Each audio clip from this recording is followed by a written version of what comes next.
गाँव में आतंक खेलाई किडनी रोग रोगरे छटपट हो जनक पर जनक जीवन जाउछि जेउठी मनीष भोगुछि जल जंत्रणा पानी पाई धीरे धीरे खाली हेबारे लागिलाणी गाँ किडनी रोगरे आक्रांत होई 50 रु अधिक लोकंक जीवन गलाणी देखंतु किभଳି पीवा पानी रे भासुछि चून भଳି मात्राधिक फ्लोराइड एही पानी व्यवहार करिवारु दिनकु दिन किडनी रोगरे आक्रांत होइतबा अभियोग करिसंती ग्रामवासी। आमे कहूछु नयागढ़ जिला खंडपड़ा ब्लॉक सीधामूला पंचायतर घोड़ामारी द्वार गाँर कथा।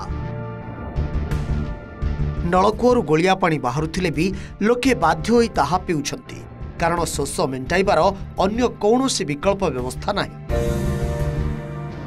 एने बारंबार अभियोग होइथिले भी यथापूर्वं तथापर तो बहुत गुंड हलदिया गुंड बाहर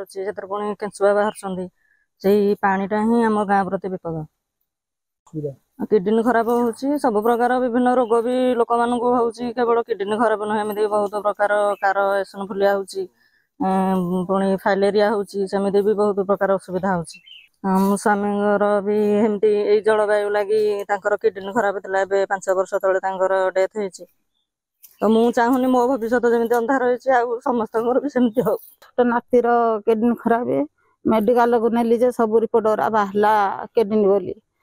तापर स्वामी किडनी खराब बिल बाड़ी जहाँ था सब भी भांगी देदेली आ घरे किछि नाई पु माने परिवार बढ़िले पु माने केते बुपा को देखेबे ना पुओटा को देखेबे आ कौन अच्छी स्थान जाऊ देखे पारि आ भल पानी नाही पानी पीके आम कष्ट भोगुचु दुख पाउचु किडनी खराब हो गाँव में प्राय 200 रु अधिक लोक बसवास करती। वर्तमान गाँव बड़ समस्या कहले विशुद्ध पानीय जल गाँव 3टी नलकूपर गोटे संपूर्ण अचल हो पड़ा बेले 2टी बाहरुछि गोलिया और आयरन मिसा पानी जहाँ पीवा अनुपयोगी।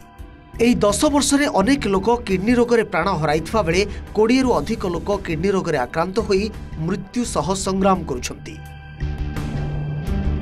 ए परिस्थिति रे किछि लोक गाँ छाड़ी निजर बंधु परिजनक घरे आश्रय नेउछंती। गाँ निकटरे महानदी बोही जाइथिले मध्य गाँ लोके विशुद्ध पानीय जल पाइबारु वंचित।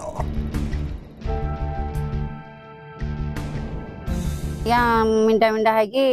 हलदिया किटी पानी रही पानी पिया आमको खराब लगुच आ गाधिया सुविधा भी हो पारनी पानी सकाशे आम जाऊँ 5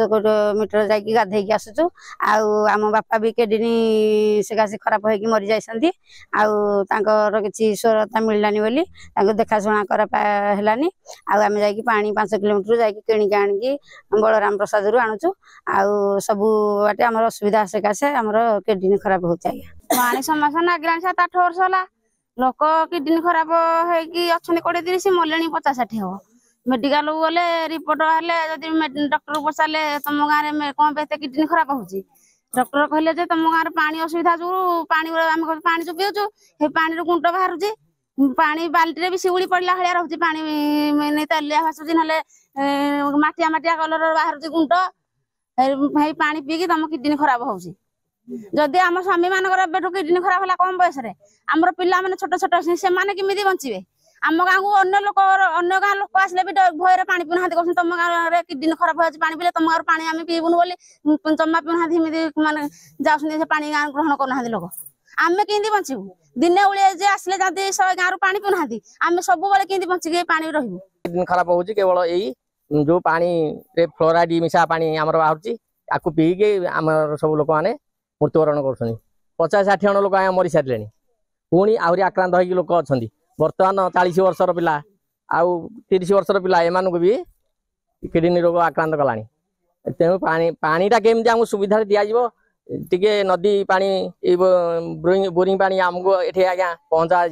आम सरकार को यहाँ नवेदन कर गाँ गाँव में पानीय जलर नाही नथिबा समस्या पानीय जल पाई हैरान होउछंती लोके हेले प्रशासन ए दिगरे कौनसी पदक्षेप ग्रहण करूना ग्राम रे थिबा पानीय जल समस्या को नहीं खंडपड़ा वीडियो सह जोगाजोग करिथिलु हेले ए नहीं कौनसी प्रतिक्रिया देबा परिबते नीरव रहुचंती केबे ग्रामवासींकर समस्यार समाधान करुची प्रशासन आ लोकन को मिलुची पानीय जल ताकू ही अपेक्षा खंडपड़ारू राकेश चंद्र पाढ़ी ओटीवी।